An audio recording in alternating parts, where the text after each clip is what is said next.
Hello friends.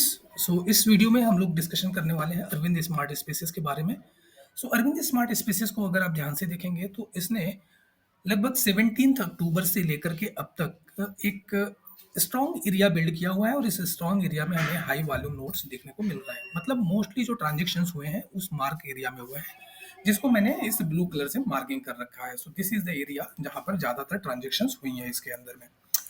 Second important point जो हम लोग डिस्कशन करने वाले हैं वो ये है कि इस स्टॉक के ऊपर जो है अभी डिक्लेरेशन आई है H D F C group की। जो मार्च क्वार्टर की डिक्लेरेशन है, मतलब ये है कि आप जनवरी फरवरी और मार्च इस 3 महीने में इस ग्रुप ने इस कंपनी के अंदर में 9.5% की एक्विजिशन की है।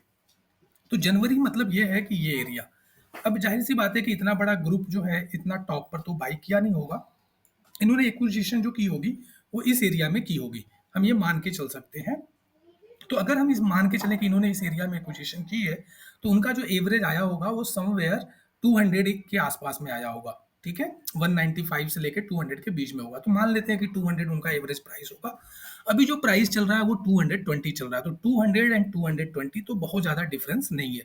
कोई भी स्ट्रॉन्ग पार्टी जिसने 9.5% की एक्विजिशन कर रखी हो किसी ऑर्गेनाइजेशन में, तो वो जनरली 10% के लिए 10% के प्रॉफिट के लिए एक्विजिशन नहीं करते हैं। ठीक है, क्योंकि एक मतलब पोजीशन बिल्डिंग में भी कॉस्ट इन्वॉल्व होता है।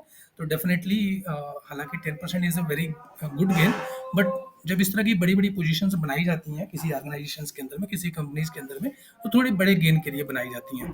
तो उम्मीद करते हैं कि अभी इनका जो टारगेट होगा वो थोड़ा ऊपर के एरिया का होगा। इसके पहले एच डी एफ सी के पहले हम आते हैं और हम इस एरिया को फोकस करते हैं जो मैंने हाईलाइट किया हुआ है। यहाँ पर अगर आप देखेंगे तो एक बड़ा सुंदर सा inverted head and shoulder pattern बना हुआ था और इसके बाद से आपको एक अच्छा खासा यहाँ पे रिजल्ट भी मिला था। तो कुछ स्ट्रॉन्ग पार्टीज ने इस एरिया में भी पोजीशन बनाई होगी। तो वी डोंट नो कि ये जो पोजीशन बनी थी वो सारी पोजीशन यहाँ पर डिस्ट्रीब्यूट कर दी गई है, प्रॉफिट बुकिंग कर ली गई है, या अभी भी वो स्ट्रॉन्ग पार्टी की कुछ पोजीशन इस स्टॉक में है। ये इन्फॉर्मेशन तो अभी हम नहीं निकाल सकते, बट अभी रिसेंट की तो इन्फॉर्मेशन है, उसके हिसाब से H D F C group ने एक्विजिशन की हुई है। इस हेड एंड शोल्डर के पहले भी एक एरिया है जिस एरिया में आप देख रहे हैं कि काफी ट्रांजेक्शन हुए हैं और उसके बाद से प्राइस ने शूट अप किया हुआ। तो यहाँ भी कोई सुपर स्ट्रॉन्ग पार्टी होगा जिसने पोजीशन बिल्ड की होगी। अच्छा, ये जितने भी आपकी पोजीशन बिल्डिंग हुई है सारे के सारे लो वॉल्यूम पे हुई है। इवन रिसेंट वाला जो एचडीएफसी ग्रुप का डिक्लेरेशन आया है इस समय भी यहाँ पर लो वॉल्यूम बिल्ड हुआ है। लो वॉल्यूम के ऊपर काफी अच्छी ट्रांजेक्शन यहाँ पर हुई हैं। इसके पहले थोड़ी बड़ी ट्रांजेक्शन थी जो यहाँ पर हाई वॉल्यूम थे, जिसकी वजह से आपको ये सारे वॉल्यूम्स लो दिख रहा है। अगर मैं इस चार्ट को थोड़ा सा और पीछे लेके जाऊं तो आपको थोड़े बीच बीच में वॉल्यूम्स अच्छे दिखने शुरू हो जाएंगे। तो चलिए मैं शुरू करता हूँ, ये ड्रैग करता हूँ और आपको दिखाता हूँ कि कहाँ कहाँ पर हाई वॉल्यूम बने हैं। तो these are the high volume area. यहाँ पर वॉल्यूम एरिया है, एक अभी रिसेंट में वॉल्यूम बबल अप हुआ है और ये वो पॉइंट है जहां पर प्राइस का डिस्ट्रीब्यूशन होना शुरू हो गया था। ठीक है, अब हम बात करते हैं इस एरिया की। इस एरिया में सबसे ज़्यादा ट्रांजैक्शंस हुई हैं और जैसे ही इस एरिया से ट्रांजिशन होगा प्राइस का तो हमें एक अच्छा मूवमेंट देखने को मिल सकता है। तो जो फर्स्ट मूवमेंट होगा उसमें हमें लगभग 235 के आसपास में एक सप्लाई मिलेगी। इस सप्लाई के ऊपर अपने को, मतलब हम कुछ इस तरह से जाएंगे, एक पुल बैक ले सकते हैं और उसके बाद से हम ऊपर की तरफ मूवमेंट कर सकते हैं। तो इसमें जो मैं टारगेट एक्सपेक्ट कर रहा हूँ फ्रेंड्स, वो 235 का फर्स्ट टारगेट, सेकेंड टारगेट 250 का, और उसके बाद से एक्सटेंडेड टारगेट्स होंगे जो बाद की स्टडी में हम दोबारा रिव्यू करेंगे। बट अभी एज ऑफ नाउ जो यहाँ पर strong position building, strong high node area, transitions points दिख रहे हैं, उसके बेस पे हम ये कैलकुलेशन कर सकते हैं। अच्छा, इसमें मैंने एक टूल्स यहाँ पे डिप्लॉय किया हुआ है जिस टूल को आप बोलते हैं पिच फोर्क। ठीक है, तो यहाँ पर आप देख सकते हो ये आपके ट्रेडिंग व्यू में टूल है।